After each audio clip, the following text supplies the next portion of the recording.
كيف سلمان تكلمين الرتفون يا ربي غيابي ومتقنا دواينا قد يا بنت سنين جد دوا وما قفنا قدامي لا لا ميا كسي فكات والله.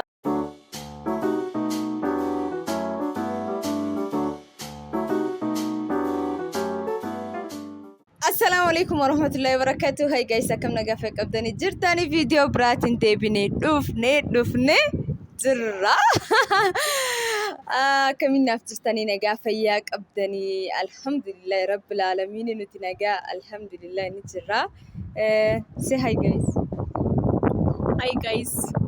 قصص أنتم تستنى قافة يا دادي كم تستناكما ننشنكر يعني بيهو جتي نقافة يا داين جرا كن والله الحمد لله. جيريني كنو إيجا نيروبي دفتي جتودا باتي ميكا ما متى ميكا ديكو باي جدين باتي متى متى متي ويا أفرفادا مي ويا فرانكا كيساتي نيروبي تنامي أكمل تجرتي نيروبي بايد السادة. سكبر دمون هاي سودان وانا بتجالا بوليتيك يركو كيا باي كمدي باي جالدا نا isi walini Nairobi ni duru ma jette akkuma dhageettanitti jechuudha. Ani hedduu gammadee dhufuu kan keetini like akkisiin itti dhufte sullee hedduu na gammachiise. Inni moorii guddaadha kanaaf ta'e jechuudha. Garuu ramadaana keessa dhuftee wanni heddu isiin ramadaana keessa dhuftee waa akmala miidhamu jirti. Anni soomana isiin hin soomantu jechuudha. Wanni sun xiqqoo ni ulfaata. Sunuman natti ulfaate Mee ayyee isiin hin nyaattu. mee har'a namni hedduun obboleettiin tantee hedduu si jaalatanii hedduu si kabajanii hedduu bakka guddaa siif qabanii jechuudha. Asumaanuu hedduu galatoomaa warri gammachuu xiyyaanaaf gammaddanii warri akka wanni kun milkaa'us abbaa warra xiyyarraa eegaliitii harka keessaa qabdanii akkasumas hiriyoota fi saahiboota hundi keessaniyyuun jazaa keessan rabbi saniif haa kaffaluuti saniin jedha. Hedduu takkanaaf galatoomaan alleeni guyyaa takka nama akkas nama gammachiisu keessaa rabbi naa godhu jedhetii yaada. Maal jennaani namni waan gaarii irratti wal sappoortuu akkas wal bira dhaabatanii wal wanni jechuun waan guddaadha. Hedduu takkanaaf galatoomaan saniin jedha. Har'a jechuudha. Namni hin beekne obboleettiin ta'e kiristaana ani musliima mee islaamummaa tan akkam agartee ka jedhu mee gaafii takka gaafannaa ilaalcha isiin islaamummaa illee qabdu asumaan baruu waan fedhuu fi mee waan takka gaafannaa waan qaanfachuun alatti waan nu deebistan ilaallaa jechuudha. Mee islaamummaa kun akkamitti agarte? Islaamummaan bareedaadha. Sitti ta'eef osoo hin ta'inu amantaa nama hundaatuyyuu kabaja. Maaliif jennaan Itoophiyaa keessa jirra mire na kiristaanas ortodoksiis ture duraanii pheenxees ammaan tana immoo pirootestaantii. Garuu obboleettiin kiyya immoo musliima. Na musliimas baay'ee jaalladha. Saahiboota kiyya hedduun musliima. Diqqeena jalqabee kilaasa isaatii waliin barannus na waan islaamummaa musliima kana hedduu beeka. Sa'aatii warri soomananii mana warraatti furuun deemaa maal waan hedduu arginu dadhee na ammas obboleettiin kiyyaas musliima. Anis baay'een jaalladha. Rispeektii guddaa qabaaf jechuudha. Ayyee kun akkuma deebi'ee jira jechuudha. Islaamummaa keessa wanni girri jedhee gaaffiin ta'u maali like bakka ani jiraame amma wanni isaanii kun akka malee na gammachiisaa takkidas na jedhaa ka keessaa jettu ni jira. Islaamummaa keessa wanni baay'ee na gammachiisu. Aslaalaa haala namaa qaafatan yoo ta'e. Islaamummaa keessa wanni baay'ee na gammachiisu sa'aatii uffata warra uffata akkatti uffatanii sun baay'een jaalladha. Sa'aatii soomanis ji'atti waggaatti gaafa tokkoomi baay'ee wal gargaaranii in argaa nama hin qabnes wal bira cinaa dhaabbatanii soomana hanan soomanii waan sulee baay'een irra jaalladha. Innaa tokkoffaa immoo jechuun akka amantaa birattis ortodoksii keessatti pirootestaansii keessalleetti amantaa mana kiristaanaa yoo jiraate mana an fakkeenyaa fi cheerchii tokko yoo deemne tokkochuma sim deemta. Innaa mana amantaa islaamaa keessatti waan akka malee jechuun irra jaaladhu masgida kamiyyuu keessatti jechuun obsiina masgidii kana kan itti onnee dhoottee dhaabbatan qabdu bakka deemte hundaatti yaadi himaali bakka hundattu masgida hundarratti yaada takkaattu jechuun waan takkaattu dubbatamaa natti fakkaata. Kanaafuu garaagarummaan qabanii bakkuma arganitti salaatanii masgida kanas kaanis jedhanii kun kiyyaa kun kanamaati minaamin jedhanii waan sun baay'ee irra jaaladha. Wanni sun dhuguma amma ortodoksii keessattis wanni keessattis wanni jiru like pheenta keessattis mana amantaa like Deemtu jira. kan deemanii jiranii yaadadha. Garuu islaamummaa keessatti masgida hedduun deema. Masgida Naayiroobii keessa jiru kan hin deebiin irruma muraasa jedheeti yaada. Masgida hedduun deema. Like maal jennaan salaatuuf hin deema, du'aa godhachuuf hin deema. So manni rabbii manuma rabbiiti bakka hundattu. Hundinuu manuma rabbiiti sanii galee. So okay sun dasisi jedhaa jechuudha. Sunii fi kan malee intala akkas du'aa isii gootu. Du'aa gootu jira. Baay'ee keessi hin jiraame. Gammadaa jechuudha. Baay'ee Sa'aatii gammada. akkas maani yoo walitti qabamnu maalii kana du'aa godhanna. Rabbi keenyarraa waa kadhanna. Isarraa waa fudhanna. So wanni sun dasisi jedha. Waan sun akka malee laakii godhee jira. Okay, akkuma dhageettanitti wanni si gammachiisu kana okay wanni qirrisi jedhu like wanni kun islaamummaa keessa afuu qaba wanni ati jettu ni jira. Bungaaf jajjaba. No, rakkoo qab like just yaada kan keetti baraatiin yaatama amantaa biroo keessa jirta. So like islaamummaa keessatti yoo dhufu kan feetu ta'eyyuu like wanni kun waan jiruuf islaamummaa kana hin fedhu jettee wanni ati irraachuuf qabdu ni jira. Agammaatti hin jiru. So amantaa kana ayyee akkamiin ilaalta? Amantaa bareedaadha moo amantaan kun amantaa sirriitii miti jettama? Kan murteessuu fi abba keessa jirutu beeka. Akka alaatti ilaalutti akkuma sanitti mee waan irra jaaladhu qaba. Wanta sun darbe ammoo keessa isa hin beeku akkas jedhee faraduus hin danda'u jechuudha. Okay. Iddoo galatoomii. Anis nin kabajaa fi baay'ee takka waan faamiliin kiyya adda isaan godhanii faamilii biroo irra jedhee yaadu hedduu understand nama godhan hedduu nama hubatanii ni yaadata yeroo jalqaba musliima ta'uuf gara keessan dhufee niin taa'ee galgalaa ni yaadadha buna daffisee maal jedhee mana keessatti islaamummaatti seenuu fedha amantii kanatti hin galu fedha yeroo nan jedhu like Pozitiivii deebiin ta'e takka hin jiru. Amata 18 yoo geesse amantaa feete hordofuu mirga qabda. Maalinnaa waa hunda adda baafattee jirtaa, bartee jirtaa. So naaf ta'a jettee eegiitti amantee amantaa sana akka ittiin itti seentu sappoortii godhanii jechuudha. So san hedduu takka dasdidhaa wanni suniin jechuudha. Asiriin keessumatti waan amantaa kanarratti taqaawwan waan akkasiin qabachuun hin muru. Gaafas waan siin jedheen qabattu hunda'uun mana keenya keessa ortodoksiin jira, Pheenxeenis hin jirti. Amma bakka ati musliim taanaan ammoo bakka musliimas hin qabna. Akkas jedheeni abbaan keenya guddoo understand namuudha. Nama hubata akka nama hubatu takka. So kanaafiyyuu mee har'a jeerii waan takka yaalchisu fedha. Maanii garuu. Maal yoo jettanii waan ofii jaalattan takka namaanis ni jaalattanii waan ofii feetan takka namaanis ni feetanii maalinnaan dirqama waan jaaladhu takka isaaniinis ni jaaladhaa jechuudha. Nyaata bareedaa yoo nyaatanii nyaata sana akka namni saffeetan tokkollee nyaatu numa feetan akkasiimi.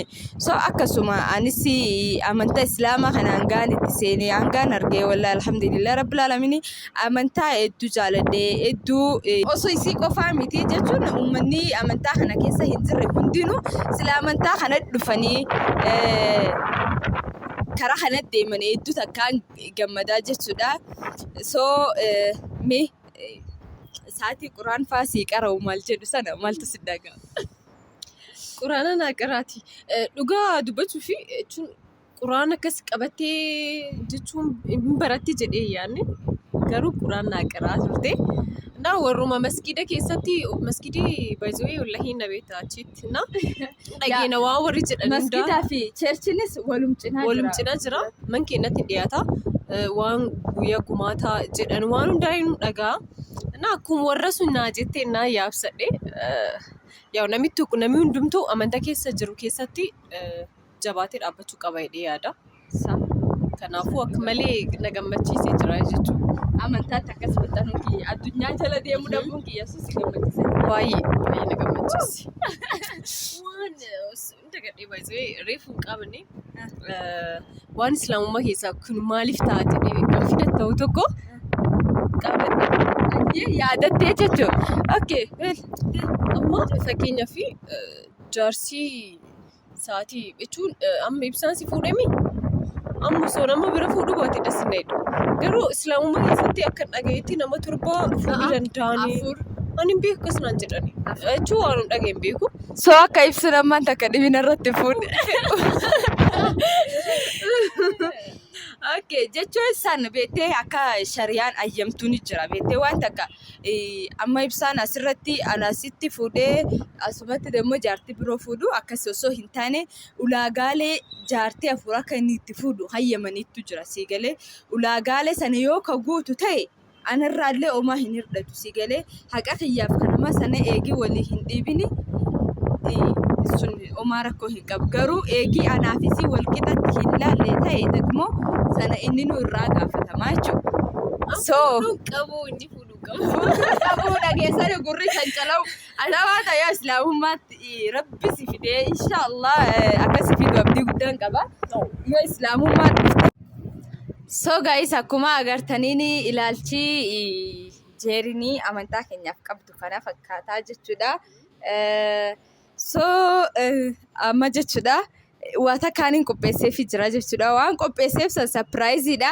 Surprise sana dura akka ayyee jettee gootuuf hin goone dura promise anaa galtuuti. Yoo si promise naa galtee booda waan sanan godha akkuma agartanii qilleessillee hedduun dhibuu jira.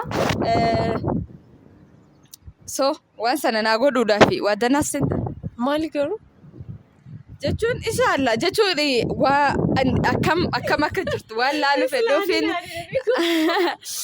Sanas inshallah sumaanin jedha gizuma takkaan nama kana akkan ta'e jechuun hin dandeessanii. So osoo islaamtaan ni gammada waan akkas jaaladhuuf akkaan bakka guddaa si qabu ni beekta. So karaa kanas yoo dhuftes daranuu ta'a malee jaalallee asii qabsuun gadi hin ta'u. Garana nyaachuu beeti. So ayyee waan ammaa tan naa godhin jedhu naa guuta. Jedhis kana naa godhu ni deemta. Waadaan iseen waan hin danda'u taana waan dandeettu taana ni godhu. Ni dandeessaa namummaa fayyamtee jennaani akkam akka ta'e jechaa jirsan laalu sirraa waan. Bismillah ishee.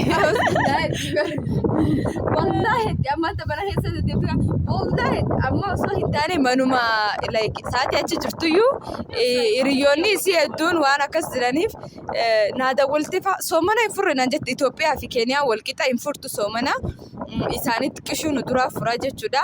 Waan sana hunda ni gaafata agas hunda beetti jechuudha. So ayyee waadaan ni galta. Kanuma keessatti gaafa tokko bitta waan ta'e sanitti hima. Hawaasa keessa osoo yaanu ijoollee saahiba kiyya kasaniin jedhisu waliin soomanaa alatti furraa jedhanii osoo yaanu shaara uffadhee lakki musliimummaa fakkaadha warruma wajjin deeme mana musliima deemu jira surra heewwadhee deema. Innaani ina zaananidhaan azaanan kana irratti ijoollee makiina keessa jirtu timiri sadi fudhatanii sa'aatii soomana furan. An tokko furanna maani nana dhigaru sunna allura nyaachiftee sadii fudhatte. Okay, ati musliimummaa fakkaatee natti itti fakkaadheetiin warri illee fudhatanii soomana furanii nanna dura qabe. Naan tokko firii tokko keessa fudhadhaan hin na'eef. Waaw mudannoo hedduu takka dos jedhudha. Mee gara itti yaanu taatee nuti sooma ta'aa galtee jirti. Ayyee kan naaf qabe. Waan asitti qopheessite kan jira.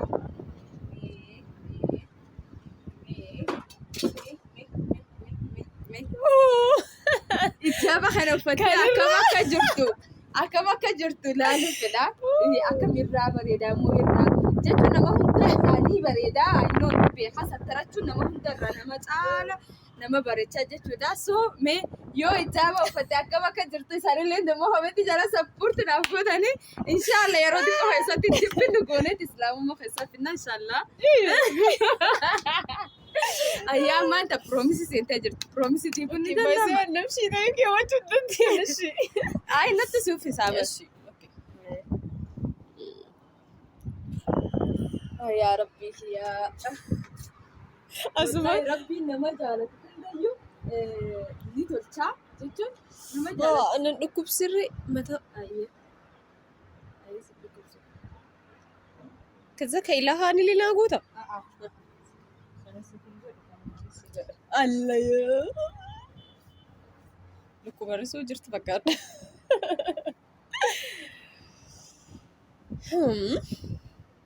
Baay'ee koomenti jalatti dhugum dubbadda dhugum kanarra bareedu.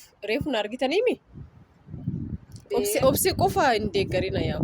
Anis baay'ee san jaaladha. Obsee qofa osoo hin taane islaamummaadhaa bartuun nama ta'a. Alla mataa yana ukkaama.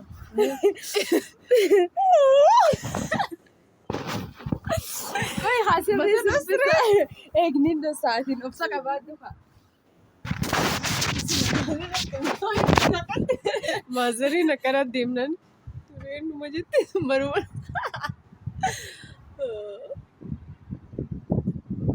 Alla ani beekaa yaanji macaan kee ta'ee fi arra ilallee walitti naqamte beelti naa. Eegisii obsa qabaadhaan ofii uffachuu malee beekte nama uffisuu kana ittiin danda'u. Oh, Somali fakkaata wallah. Mashallah. Keessaan hidhatanii siida. Keessan hidhachuu alaan hidhachuun malee keessaa garuu. Warra laan hidhata argee bitta. Qabni akka uffadhu. Waaw waaw waaw wallaahi itti sirraa bareeda.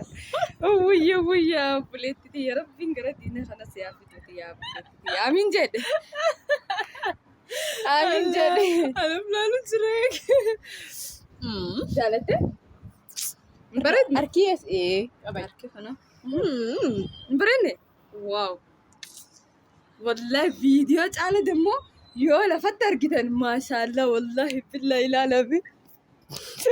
Yaa rabbi qayyamee uummata kana du'aa inaa godha yaa bunatti saniin jedhe du'auma qofa naa godhame laalame akkasii fakkaatti wallaahi araba naa fakkaatu yaa biiftitii yaa abbuu akkanuma silaafte. Akkuma kan fadhee. Wallaahi billahi sila akkanuma. Hin cinqamtu jechuun kamii biratti.